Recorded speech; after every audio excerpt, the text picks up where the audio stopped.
What's up, model building fans? Hey, it's Brian, and welcome back to BG Model Workshop, where we are doing a stash update. That's right, we haven't done one in a little while, not since the beginning of the year, I believe. Mrs. BG was handling those, and she's not here today, so I'm taking over. And people just switch this off right now. But we're going to start off with our most recent acquisition, and that is going to be this guy right here, the Corvair Custom Model Kit. This is a vintage actual boxing of the kit. And I remember this from being in my dad's model stash from when I was a kid. And I just always loved the fact that these beautiful box art right up here even has the Owen Mills. You got the car being all happy and playful up here, and over here is being contemplative and brooding in the background. So yeah, I love that type of thing. And then this blue one on the side here, boy, that was cool. The multicolor engine. I never saw a Corvair engine painted those colors before, but you know, there's always the chance. But I loved every picture on this box except for this one. This one was an interesting choice.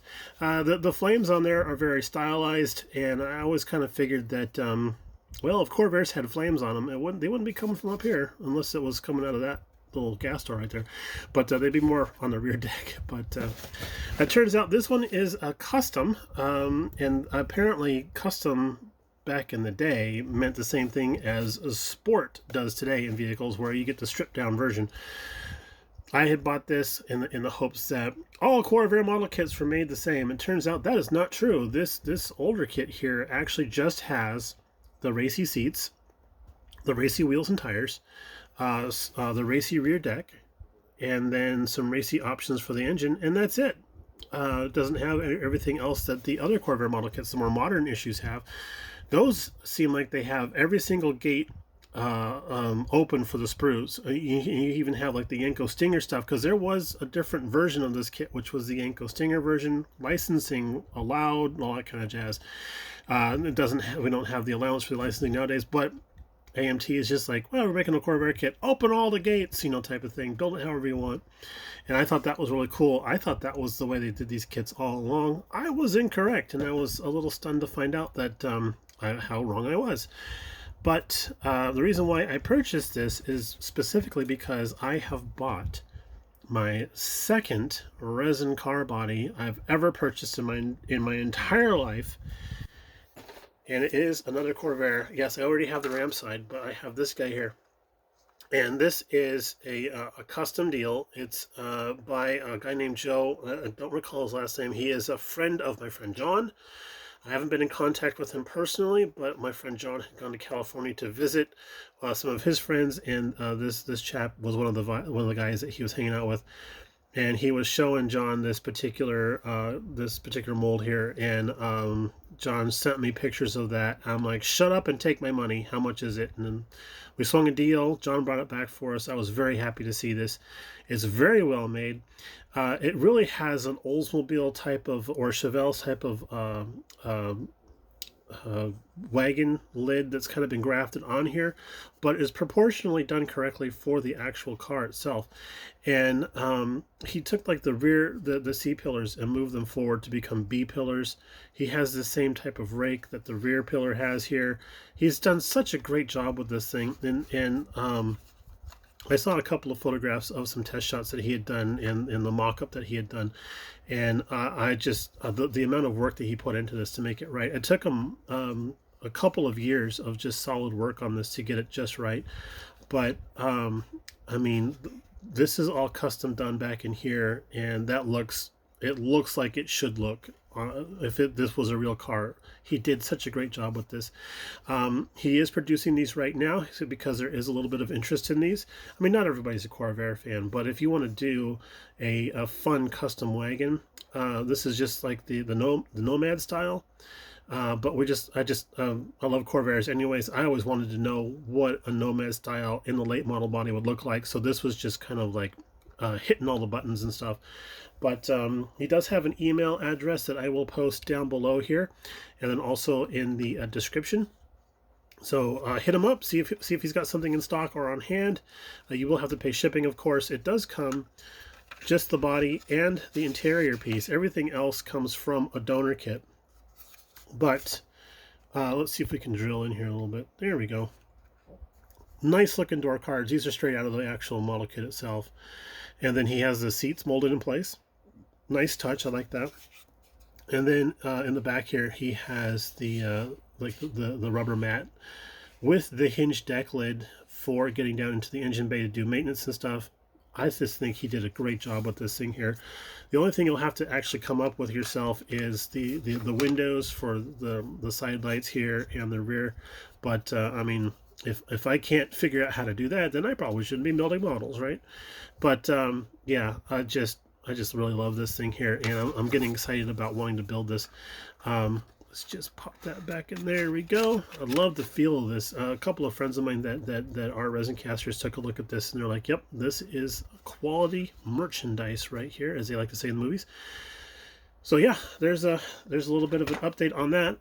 I want to do this one sometime this year, but we have so much other things going on. We'll see how it goes.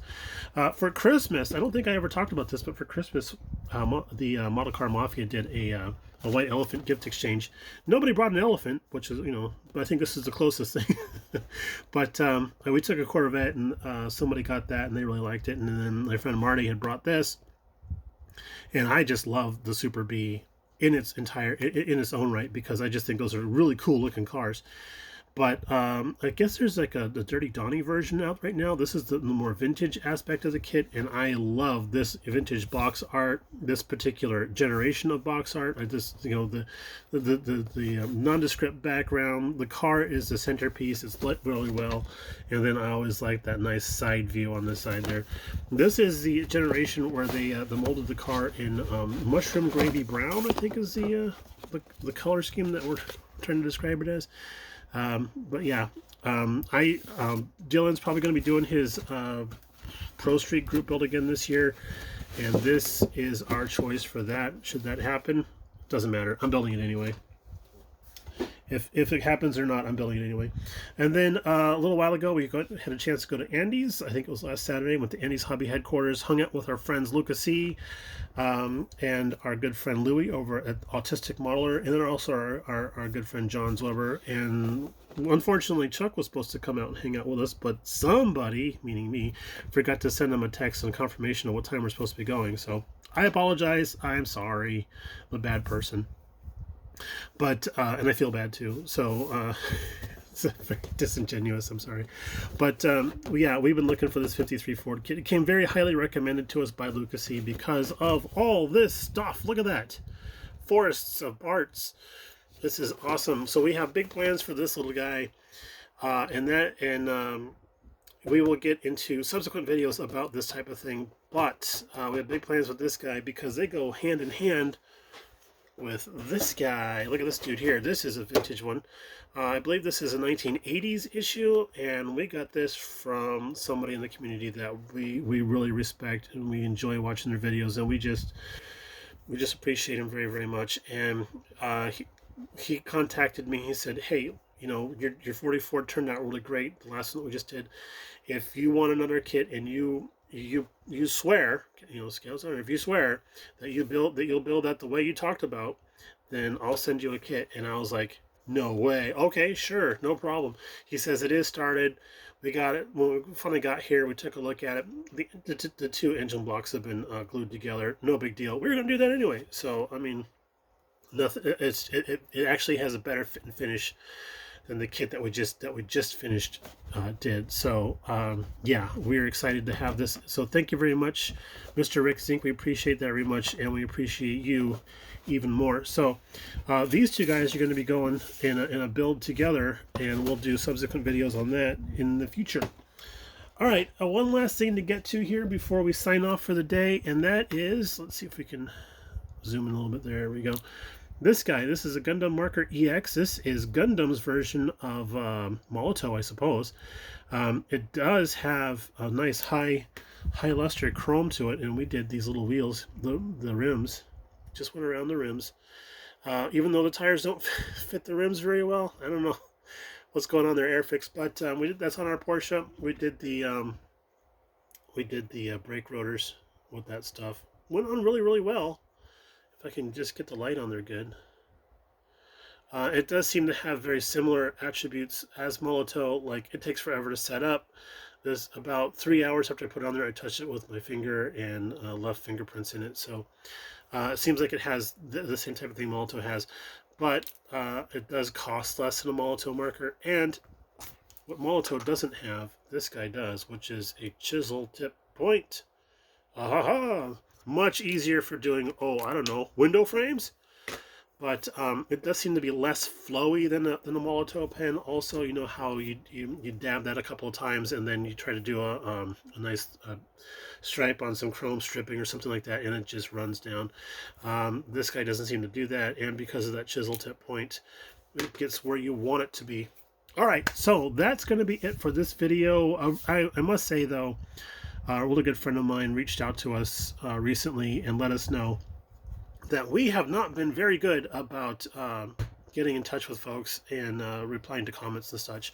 And we will be doing better about that. And thank you very much. You know who you are for giving us that very the very insightful and kind advice. And you know, we can always do better.